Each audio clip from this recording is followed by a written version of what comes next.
Oh, should we do an intro? That's a good idea. Hi, welcome to Anime Talk. That's not even the name of it. Oh, sorry. Welcome to two. Let me just change the group chat. Edit server. This is already going so well, Jesse. Yeah. How do I change the server name? Server settings. Here we go. Two Jacked Weebs. Two Jack Weebs. Welcome to Two Jacked Weebs. Two. I didn't say it right. Welcome to Two Weebs Jack Off. Welcome to One Weeb Jacking Off the Other. Yeah. Welcome to our podcast. Yep. That's it. That's where we're going with it. That's it. Another. Welcome to another episode of Two Jacked Weebs. I am Weeb 1. I am Weeb 2. We are both jacked. We are both jacked. In fact, we are.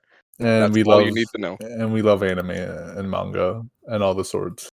And all the sorts. All the waifus. Maybe one loves one too many. Maybe. You might be right. I think if anyone loves manga and anime more, it's you. I don't know. I don't know about the anime part. Manga I do love quite a bit, to be honest. Yeah. I mean, you definitely like the amount of things that you've just shown me in general. Like, I think I thought I was like pretty hard in the fucking paint with anime and stuff like that. And you're like, I don't know. How about this obscure manga that you've never read? This guy just basically wants to kill himself and realizes the value of life. How about that? Like, hey. You know what, man? The things you send me on my bathroom break, your bathroom break. I don't know about that one. We're not talking about that stuff. We're talking about the PG stuff. Okay. Yeah, we got to keep this family friendly. Other than the 2 weeks jack off part. We'll edit that out. It's fine. Okay, that's fine. All right. So we're talking chapter 1099, man. 1099 of One Piece. Pacifist, yeah. Yeah, that's crazy that we are this far. We're getting it's no break next week. Oh, thank fucking God! I'm tired of breaks. You know what? Yeah. You know, as much as I care for Oda's health and wish him the best and want him to obviously be successful in health and already One Piece already, but I'm tired of these breaks. All right, man. I'm just I want constant One Piece day by day. I think I've said this before. Oh yeah, constant One Piece would be amazing. But I think I've said this before that like I think if Oda was like, look, I can't do this weekly anymore. Like I'm just gonna go to bi-weekly. So like there's just automatically a break built in for him. I'd be fine with that. Oh, okay, realistically, yeah, I'd also be fine with that.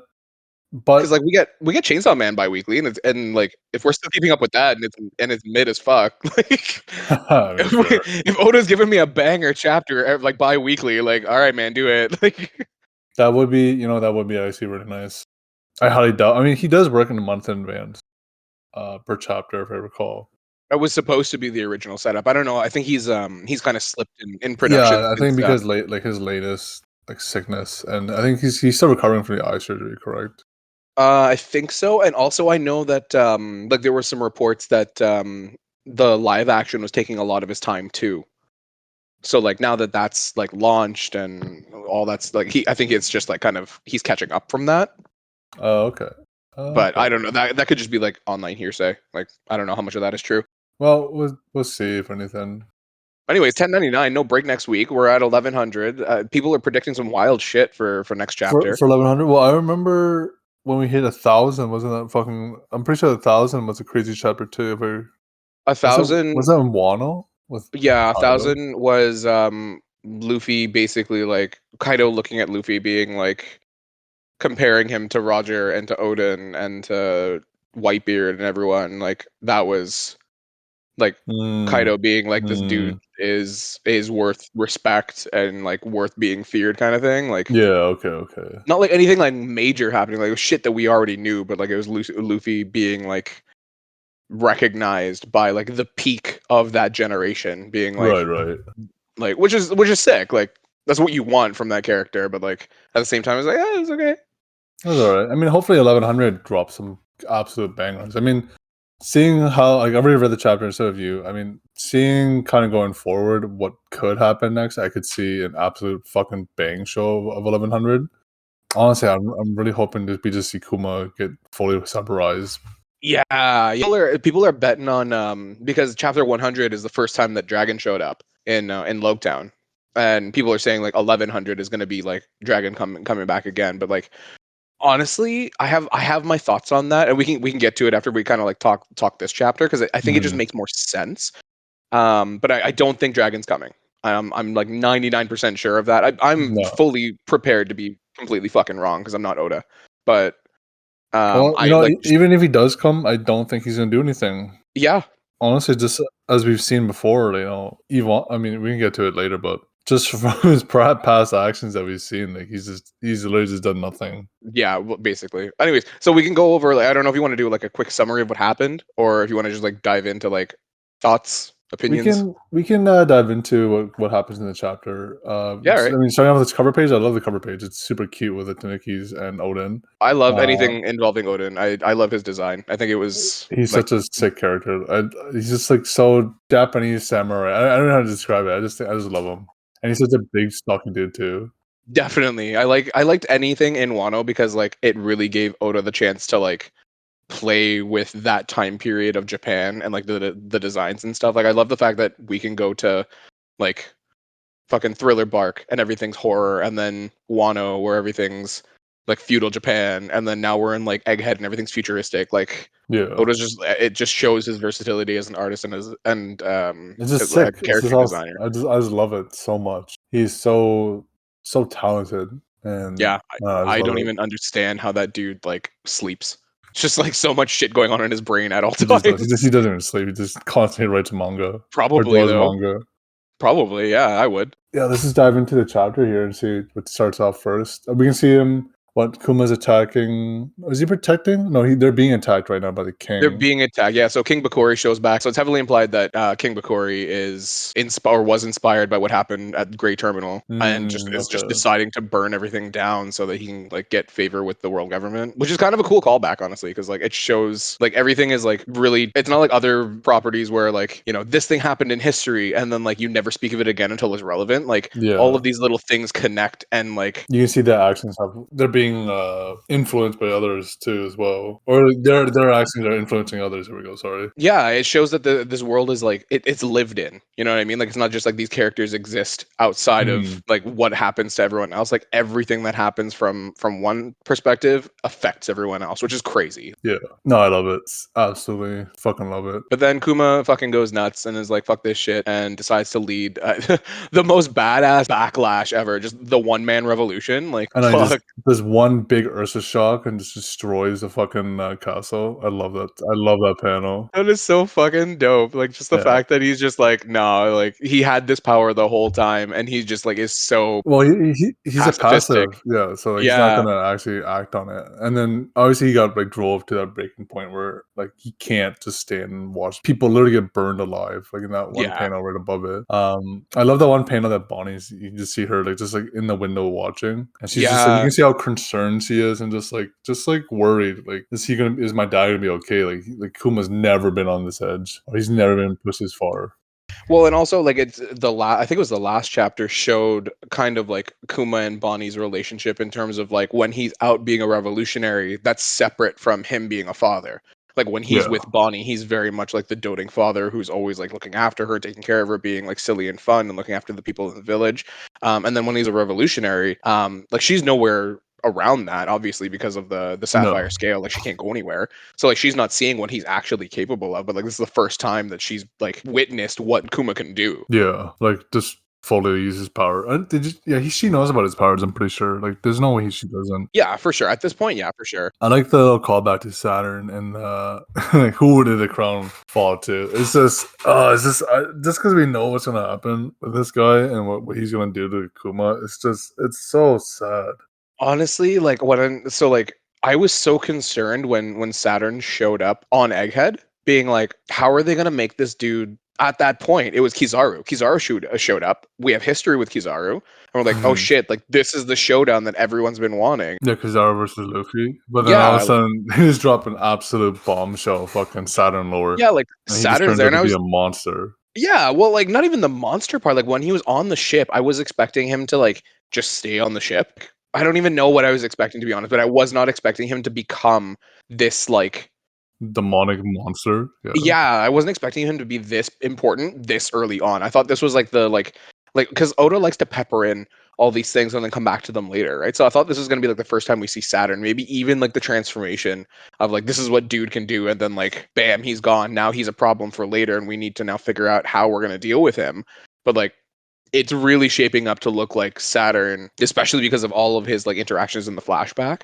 Looks like Saturn is gonna get dealt with in Egghead. I truly think that he's gonna get either KO'd, or I truly think something's gonna happen at like Saturn. Like something major has to happen. Like either he's gonna be like KO'd, dealt with. I don't think he's gonna be necessarily killed. And if he is, that's gonna be an all-out war against the world government already against the Straw Hats. But I think there's gonna be more actively like going after them. Same with Bonnie. Same with Vegapunk. But no, I think sometime in Egghead now, like once we're done this flashback, something's big's gonna happen to Saturn. Like there's no way that they built him up this much, put in so much personality, and like just lore dropping him of what he's done and how he's affected like Kuma, or even during that manhunt. Like there's so much about this guy that makes him just the biggest piece of shit. There's no way they're not dealing with him in Egghead. Yeah, definitely. I was just surprised at how quickly they did it. I had no doubt that Saturn and like the other 5 elders were going to be, or I guess the other 4 elders, were going to be like really important, really dangerous, because like they're fucking immortal. They've been running the world for like 800 years now. Like obviously they're going to be dangerous. But like I wasn't expecting like this level this quickly. Yeah. Dude's just corrupt as shit, and like is just he does has, you could not. tell there's like a complete disregard to like human life in general, because he just sees himself as above it. Yeah, well, he doesn't even see them as like humans, or he doesn't have empathy or anything. He just sees them as tools. Like even at the end of this chapter, you can tell that Kuma's just a tool for him. Vegapunk's even just a tool to him. Which kind of leads me into what I was going to talk about for 1100. Save that thought, because I like that, because that's really interesting. But anyway, so we get the flash of Saturn, figuring out or finding out that the Sorbet Kingdom is taken over by Kuma, like technically by Kuma, but the old king has kind of taken over like the running of the place. So we talk. I don't know if I'm going to throw any of it in here, but you and I talked about spoilers. Like, so we got spoilers 2 or 3 days ago now. 2 days ago, I think. And we saw that this is where we get the drop that Bonnie's eaten the Toshi Nomi, the age fruit. And you were like, I want to know how she does it. I want to know how she gets it. And I was like, I'm pretty sure they're just gonna say like, bam, she has it. And that's like, that's exactly what happens. It just makes like I wish they would show like how she got it, or where it was, or like if it was a magic chest that she found, or like a shipwreck. But literally, like she just the next page, like page 6, she's just running as the Bonnie that we know. Yeah. Full age, and then they're just like, I love the one line. By the way, who's the babe you're running laps? And she's like, I love that she looks just like Guinea. I love that. It's cute. Yeah, for sure. You can really tell that Guinea is her mom, not like some big mom clone that we thought it was for a while. I had so much stock invested in the big mom clone, man. Weevil. I was pretty sure that's like who do we think there was a Rocks clone of? Blackbeard. Blackbeard was gonna be Rocks. Bonnie was Big Mom. The fact that he even dropped like the clone theory, I was like, holy man! Like I thought he would do like Guinea being her own character and Bonnie being her daughter. Like I did not think that would happen. I honestly genuinely thought, she was gonna be a clone of Big Mom. Appetite and everything. It just makes sense, It just makes sense. So Oda's been like grinding this arc to make sure that like, because like dude could expand this arc so much with how much we've covered. In typical like Oda pacing, this arc would like we probably wouldn't even be halfway through where we are now if he was pacing it the same way. But you can tell that he's like just gunning through this, and like surprisingly, he's not missing anything. No, he's hitting every fucking point, man. He's delivering. Yeah, like when Ginny was introduced, and I was like, okay, like that's interesting. Let's see what happens here. Like 2 chapters later, she's dead, but like it doesn't matter because he gave her like such a good backstory and just like left you to like piece together what's happened. And like that alone is insane to me, because it's just like holy shit. And it also kind of like bleeds into the idea that like she was gone very early, very young, and like we barely got a chance to like know her, but like so did Kuma. You know what I mean? Like he lived with her, but like only for a few years really before they like got split up in the Revolutionary Army, and then she got kidnapped. Like that's very interesting how that kind of lines up with each other. I just found it. I just really thought it was cute when you see Kuma and Bonnie falling over when they figure out that she ate a devil fruit. Like she just doesn't know what's going on either. I like that everyone was like, when did you eat a devil fruit? Where did you get it? Like, there's clearly something there that's Yeah, like, there's no answer to it. And then the yeah, scientists say, could this be the HH fruit? Where did she find it? literally. So the last SBS, someone asked what the name of Bonnie's fruit was. And he was like, "Oh yeah, I guess I never said that. It's the age fruit. I should probably find a place to put that in." And he literally drops it like 2 chapters later. Oh, yeah, Like, the all right, I AJ see, fruit, that's all. I see you, Oda. I see you. Granny time, Granny. I just love that one. Her trying to squeeze and trying to call to an old person. I know, yeah. And actually, it was Liam, Grand Line Review, that pointed out that fuck, what is her name? Is it Queen Connie or whatever? Has Bonnie's hat, like it's the hat that Bonnie was wearing when we first meet her. Oh, is she? Yeah, Oh, like I it's the didn't. same. It's the same thing when you look at her in Sabadi. She's wearing that hat. So like at I, some point in time, I she didn't she realize that. yeah, she gets that hat. Irrelevant, like to right now, but so yeah, Bulldogs fucking showing up. Connie's practicing her age stuff. Morgan's is at it again, releasing fucking More shit shit, news. Yeah. more shit in the newspaper because he just The loves the evil drama. tyrant Kuma goes Yeah, into Sorbet Kingdom. Oh, yeah, yeah. which like again is just pure Morgan's. But the fact that like Kuma knows, like this is kind of leading up to the idea that like okay, so King Bakori is coming back now with like a fleet of Marines, and he himself knows that like there's no getting out of this other than like doing something that he doesn't want to do. He's the only way to Yeah, get like rid of this is to he get has to rid get of yeah, Bakori. he has to deal with it once and for all. And then he already knows that he won't be able to stay in the country either. Like he was gonna be labeled as a pirate after. Which like is really interesting because I was wondering how that shift to like pacifist, revolutionary, and then pirate, but like it makes so much sense because like now he's like yeah he's a revolutionary, but like he's actively now A pirate.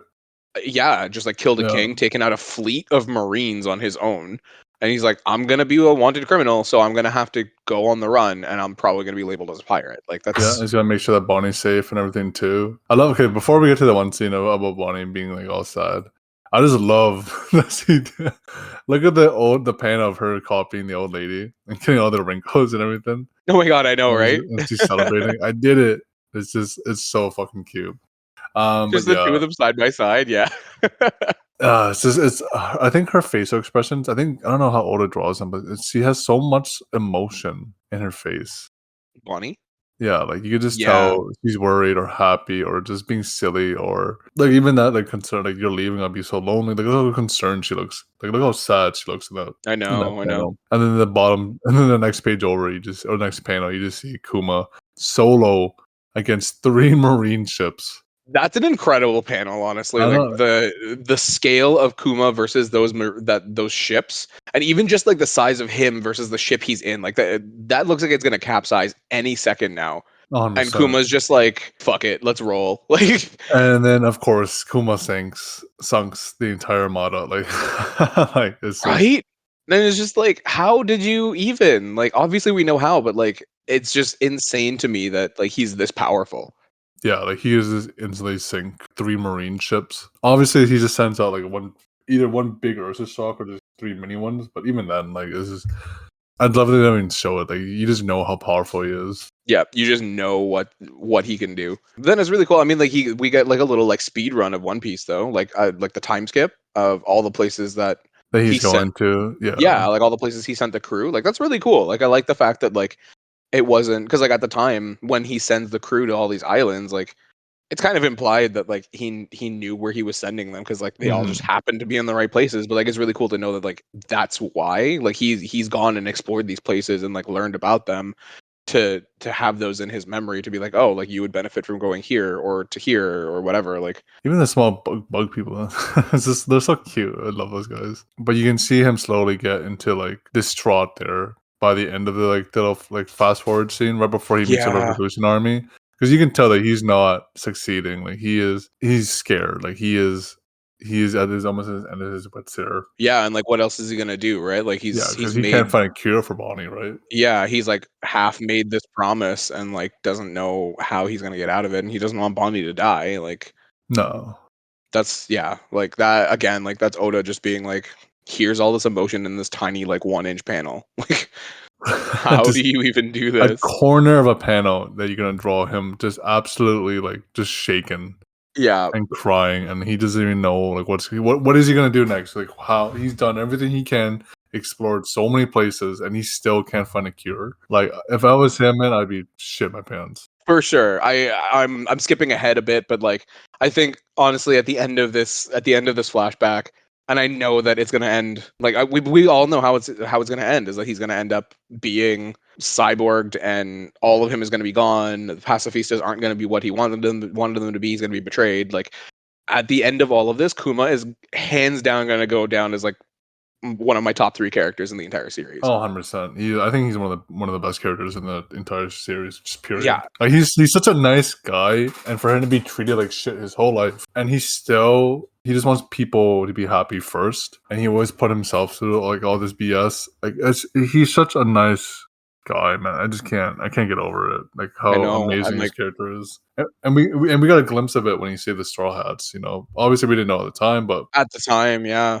like he fought Kizaru. Not fought, but like he stood against Kizaru to send them away because he believed in them that much. Well, and also like, and then like at the time you just didn't understand it, and then you realize that he's got connections to dragons. So you're like, oh, okay, like I could see that making sense. Like he wanted to save Luffy and like Luffy's crew, sure, but Yeah. like understanding on a deeper level of like it wasn't just because he had like an obligation to dragon. It was the fact that like he just didn't want these like young kids because like they were like 17 at the time, Hmm. most of them. Like he didn't want these kids to just basically just get fucking murdered by a marine admiral because they stood up to the world government because he knows how fucked they are. Sorry, I didn't even think he even knew Dragon had a son. I'm pretty sure he doesn't even know that either. No, I think he did. I remember there was a bit at the end of Thriller Bark where Kuma commented saying something like after seeing the fight with Moria, Kuma commenting being like, "Wow, he really is your son, Dragon," or something like that. No, he doesn't. Okay, I didn't. Yeah, so like it was like a throwaway little like just to give us like a little bit of context, but like you didn't Mhm. know their association. You just knew that he knew Dragon, he knew Luffy was Dragon's son. Yeah. That's really all you knew. Okay. But then it wasn't until Luffy met Eva in Impel Down that she was like, "Oh, here's why." Anyway, so we end up on Dragon's ship. Useless. I just hate that he even calls out that Eva and Inazuma got caught and sent to prison. He doesn't do anything about it. Like, he's having a drink with Kuma. Yeah. Okay, so you want to hear my dragon take? Yeah. Okay. What's up? Okay, so my dragon take. So everyone's saying that dragon's going to show up in 1100 because it's 1,000 chapters later, and I'm fully prepared to be wrong, but I don't think he's going to show up. And the reason is that I think Oda's done like everyone fucking hates dragon right now, and I Yeah. get it. It's fully Yeah. warranted. Yeah. I But mean, I hate him. yeah, but I think Oda is doing like showing us what he's showing us because it's giving us all of the subtext of the kind of person Dragon is. Like we hear Dragon is Luffy's dad, we're expecting Luffy actions. So we're seeing all these things happening where like, Ginny was captured and taken by the world nobles. What would Luffy do? He'd fucking storm Marijois and take her back. Yeah. We hear Eva and Inazuma was taken to Impel Down. What would he do? He would storm Impel Down and take them back. Well, he did it. That's what he did for Ace. Well, exactly. That's what I'm saying. So, like, you're seeing all of these. Like, Oda's given you all of these common things that we've seen happen through the story already, and we're almost expecting the Luffy response to those things. But it's being done on purpose to show you that Dragon ain't Luffy. Dragon is the opposite of Luffy in the fact that he has a goal, he has a mission, and his mission is to overthrow the world government. And he And doesn't do anything he can to get to that goal. exactly. His Yeah. people, the people that side with him, the Revolutionary Army, like he's got an army. He's got thousands of people under his banner. So Dragon knows that one soldier isn't more important than the mission. Whereas with Luffy, Luffy's goal is secondary to his crew. If his Hmm. crew is not there with him, he can't complete his mission. So he will fucking fight tooth and nail for his crew so that he can get to his goal. And that's the opposite between the two. So Dragon, like I get the Dragon hate, but like I also see what Oda's doing of like this is the kind of person Dragon is. Like and it makes a lot of sense too, thinking that Dragon was a Marine and like chances are a pretty high ranking Marine before he left. Like if you think of the way that the Marines kind of act to their soldiers, it's very similar. Yeah. Marines don't give a shit. Like the higher commanding officers, other than Garp, the higher commanding officers don't give a shit about their soldiers under them because like They have a goal. They have a goal to like, complete. exactly. So it's the same thing. It's just Dragon's goal is different than the Marines, and that's why he's a criminal. But he has the same mentality and the same like outlook because he was a Marine for so long. Yeah. And that makes sense as to like why he didn't fucking do anything, because he's just like, well, it's war, shit happens. Like I hate that analogy, but I do agree with it. Like, don't get me wrong, it doesn't make me like Dragon anymore. I No, think like it's just like the I idea that still like, fucking hate him, but yeah, like I think it's just the idea that like this is being done intentionally to show us that Dragon is just as fucked up as everyone else. Just because he's a like a freedom fighter and a revolutionary doesn't mean that he's a good guy. yeah. He's just doing what he needs to do to complete his goal, his mission. No, I 100% agree with you on that one. Oh, I hate that dude, but I wouldn't be surprised, honestly, if at some point in time, like when Dragon does become a bigger piece of the story, like in the current story, that he's actually going to not be an ally. no, I was about to say I think he probably would betray Luffy in the end. I don't even think it's going to be like a betrayal. I think he's just going to be like the complete opposite. Like some shit's going to go down and Luffy's going to be like, we have to go do this. And Dragon's going to be like, no, we don't have to do this. And they're going to be at odds with each other. And Luffy's going to make that choice to be like, no, fuck you. Like, you don't tell me what to do. I'm going to go do this. And like, that's going to be like that opposing thing, whether they have a fight about it, whether like they just cut ties, whatever it is. I feel like that's the direction that it's going to go because like they are so fucking different. The contrast between the two is just, it's just, just how did Luffy come out like this? Right? When his dad is such a piece of shit. I genuinely wonder if Dragon is actually his biological father because they look nothing fucking alike. Like, No, there's no facial traits or anything. Right? Garp and Luffy look alike. Do they? I can see Garp and Dragon look alike. Yeah, maybe. Yeah, I could see. Yeah, I kind of like the nose. Yeah, I see what you're saying. Let's move on with the chapter here. Just Yeah. I love the next panel. Obviously, Dragon tells Kuma here about Vegapunk and that. Fucking 10 years later, he's like, by the way, there's a dude you should probably know about. He can help you out. He's just a little tricky to get a hold of. Just right now, perfectly is a great time to go get him. Kuma, I know you can teleport, and I probably should have told you this like 10 years ago, but yeah, someone here you can meet to help cure Bonnie. After all these years. Yeah, fucking asshole. I love Bonnie's shirt. Live to eat. Just I know. I really want I really want that tank for the gym. I will get a tank that just says "Live to Eat" and I'll work out in it. I don't give a shit. I fucking love that thing. It's so fucking stupid. But yeah, I just love they find it to Vegapunk, and he still has his big head. Like he hasn't created the Stellas yet. This is not even that long ago either. Like Vegapunk has had to create the Stellas fairly recently because his head's still massive with his brain. I think the current timeline is that this would have been the year that Luffy first set sail. No, this would have been a couple of years before. Sorry. Is it? Because they don't tell Bonnie's age in this at all. No, you're right. Actually, I was expecting it to be like around like 8, but I don't know why. I love that Kuma carries Bonnie in his little tiny little chest with a door on it though. And look how big Kuma is compared to Bonnie. The size difference is just adorable. And then you see Bonnie playing with Sentomaru on his axe, and he's just like scared that she's gonna hurt himself on the big ass axe. So cute. Little things like that are just adorable. Crazy to me that he brings in stem cell replacement transplant. Like the fact that he knows about it, and then it's in this world too, and like his technology around him. This is actually like the first time that they've used like a real world like a medical procedure in One Piece. Like the only other thing I could think of was like a blood transfusion in Fishman Island. Other than that, like there's been no like real diseases or real treatments or anything like that. But like the use of stem cells, which like is very like in line with Vegapunk and like the whole future thing. His eyes blow out when he's like, "Are you a buccaneer? You know I work for the world government, right?" Like, like he's just shocked about it the whole time. Yeah, that was good. I do like that they showed like how they both landed on the idea of the pacifistas though. Like I wasn't sure how that was going to come about, but like the way that it was done was really good. Well, Vegapunk has always been a passive. Like he wants to help the people. He's always wanted to. He just unfortunately has to work with the world government just solely due to funding, if I recall. Yeah, I'm pretty sure he said it was just because of the money. Yeah, like like the world government can help him out in his scientific research and experiments and everything, which is unfortunate, obviously. I get it. It makes a lot of sense. But the fact that they both wanted like peaceful warriors to help people in need, use your buccaneer blood, half giant, half human. It was meant to be good, which is unfortunate that like Saturn was listening this whole time because we all know how it turns out. Well, exactly. And like that again, like even just like the little bits that we get of Saturn, it shows so much of like his character. It's just like what's the line? He says a weapon's worth is defined by how many people it can kill. Like that's so Saturn. Like that's so like what he is all about. It's just like it's cold, it's calculating, it's if you're gonna be making this thing, you may as well make it worth your while, kind of thing. And like that's so good.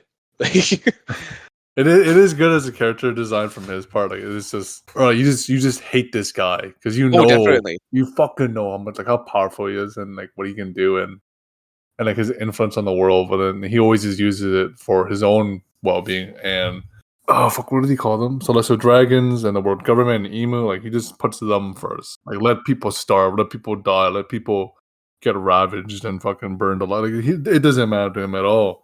As long as they get their end goal or a stronger weapon in this case, but and it's crazy to me. Again, like I know that we're starting out like so Saturn is supposed to be like the elder of war or whatever, which makes sense as to like why we're seeing him in this aspect. Like we saw him during the hunting game on God Valley. So like obviously he would be there because he's in charge of like the whole war and conflict, whatever. And then obviously he would be like tapped into Vegapunk for like anything regarding a weapon. Because that's entirely his jam. Like it makes so much sense as to why he's tied into this so much. Which like to be able to lace all of those things together so well is just insane to me. Like it's not. It could have been any of the elders, but it was Saturn, and it was for this reason, and it makes so much logical sense. I fucking hate it. I fucking hate it. I hate him so much. But yeah, and then chapter ends. Kuma and Vegapunk are good. They're gonna go do a thing, but they're not gonna do that thing because Saturn's gonna be an asshole about it. Yep, Saturn's gonna take over and be like, "Hey, no, Vegapunk, you can't just clone him. You gotta turn him into a machine, brain dead machine that follows our command." And we have the pawpaw fruit now, which is crazy because like I'm curious as to what's gonna happen in the next chapter because like Kuma still goes along with it and he knows that because Bonnie like experienced Kuma's memories, she knows that Saturn was the one that fucked him over. So like Kuma must know as well. So how did he get involved or like how did he just like continue to carry along with it and become, one of the warlords and commit to like doing the whole thing? Like is he just that much of a man of his word that he'll just do it even though he knows he's getting fucked over? Like had to like threaten Bonnie or something. That's how I feel like he helped her escape somehow in the end. And that's why she's out in the like grand world, new world. And like he probably had to like threaten her or something, like either follow this, do this, or we will kill Bonnie. And that I could see that being a thing for sure. And then they probably held her hostage because like that's why they didn't kill her at first because like we need Bonnie for Kuma. But now that Kuma's fully into like robot mode, they can't do anything about it. That's why they didn't need her anymore. Not even for her fruit. They didn't even give a shit about that fruit. They're still alive. Okay, like yeah. Well, I'm curious actually because so like it makes me think of the beginning of this arc where like everyone like obviously like the Kid Bonnie theory was floating around for so long, but how Saturn specifically on at least two occasions that I can think of, but there's probably more. They were saying like, oh, like don't worry about Bonnie, like she's not important, she's just a girl, like whatever, and, like all this stuff. Like Saturn being like the prick that he is. And like the warmonger and stuff like that, like why does he have a soft spot for Bonnie? And like a soft spot isn't like not that he's protecting her, but like he just like doesn't need to kill her kind of thing. And wipe her out, yeah. And I'm curious as to like why that's the case, if it's out of like what's going on with Kuma, or like there's a theory floating around that Saturn is actually her biological father, which is fucked. I would hate that.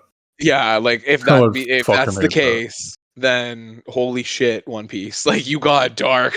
Like, Oda. You're cooking way too much right now. You gotta chill. Fucking put Berserk down. Stop reading that for a minute and focus back on One Piece, please. Yeah, fuck, man. But like, yeah, I'm curious as to what do you? Okay, so 1100 next week. What do you think is coming?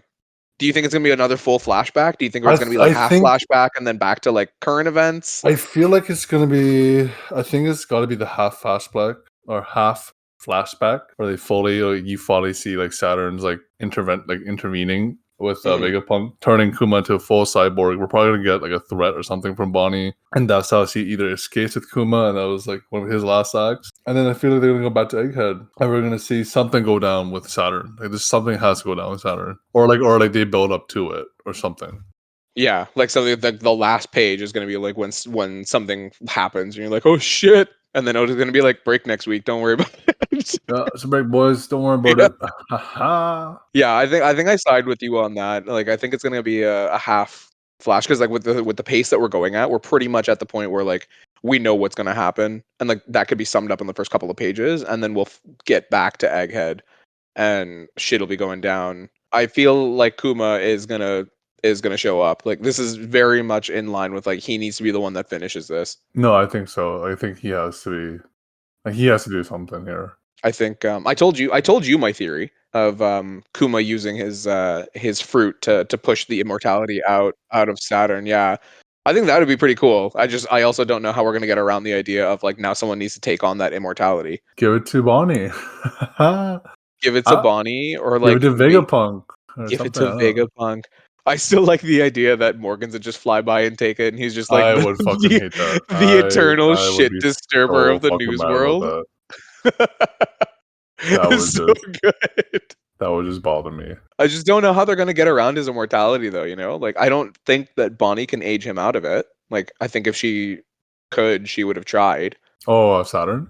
Yeah, I don't know. Maybe she can like warp because she doesn't technically age people. I guess she like warps them to like a different like version of themselves. So like maybe she can like warp him to a version of himself that doesn't have immortality and then kill him that way. Like I don't know. That seems almost like too much of a reach, though. Yeah, I mean, maybe. I mean, that's a bit of a stretch. I don't know. I could see it, but at the same time, I don't know. Just over the way that Oda's been doing things, I don't know. I feel like he would do it a little differently or something. When the community was like, "There's no way Ginny is a child of sexual assault," and then Oda was like, "Fucking try me."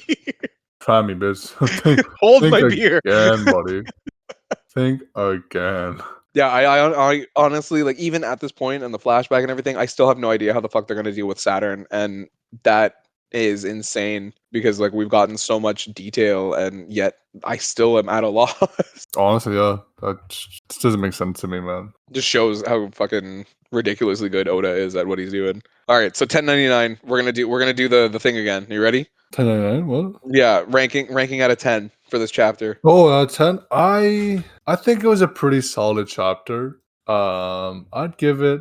Just because we got to fancy like how Bonnie got her powers and the cuteness of her when she's like trying to use it and learn it. I'd give it like a solid 7. Honestly, 7.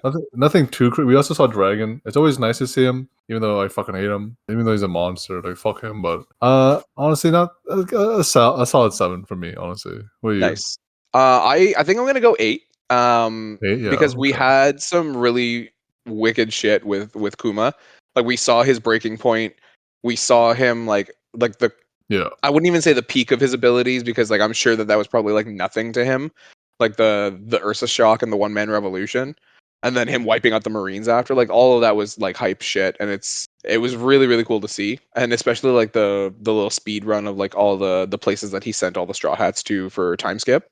Yeah. Like that was really cool. But like yeah, I think the not knowing where Bonnie's fruit came from and it just being like a throwaway like, oh, she got it somehow. Like that sort She of got it. pulled She just ate she it. got it, yeah. She has to have this in current times and now she has it. Surprise. Yeah, that to me, I just wish they gave a little more information on that. But I mean, it is what it is at this point. It doesn't necessarily matter too much. Yeah, for sure. And I think Saturn just kind of like being a shit about it, eavesdropping and stuff. Like it's almost like I know that that would make sense. Like they would keep tabs on Vegapunk and stuff like that, but it almost seems like too convenient that he was like, oh, fucking this guy that I've been battling for the last like 3 decades is at Vegapunk's island, and now we're gonna use him. Like it almost seems like too loaded, but it still makes sense. But it's like a tiny bit of a reach for me. And I'm just like, it's okay. But I'd go 8 for like the total chapter. That's solid 7, 7, 8. You know, pretty solid. Good chapter. I enjoyed the chapter. It's pretty solid. But questions, just always questions with One Piece. Questions. One Piece always ends with questions. Yeah, there's always more to be desired. Do you think it's gonna be Kuma that shows up, or do you think the internet is right and it's gonna be Dragon? I have my money on Kuma. I don't think Dragon's gonna show up. Not with all those. Not with the Marines. Not with the Blackbeard pirates come outside. Like it just doesn't make sense for me. Yeah, agreed. Yeah, I think it's gonna be Kuma. It's clear that he's heading this way. It's just a matter of time. I think it's finally finally time for him to show up and just put an end to it, which is like, it's very fitting. Like, I think that if Kuma ends this story, like, it's finally good to cap off. And the theory that he's gonna like push the pain out of Luffy to get him back to 100% and like, I don't know, toss it into fucking Saturn or something like that. Oh man, oh. All right. I think this concludes 1099. This concludes 1099, and we don't even have to wait. There's no break next week. Thank God. I'm stoked. I don't know. Should we have an outro? Like, and that was Two Jacked Weebs, 1099. Two Jacked Weebs, One Piece chapter 1099. That's about as professional as we're gonna get with this. Love it.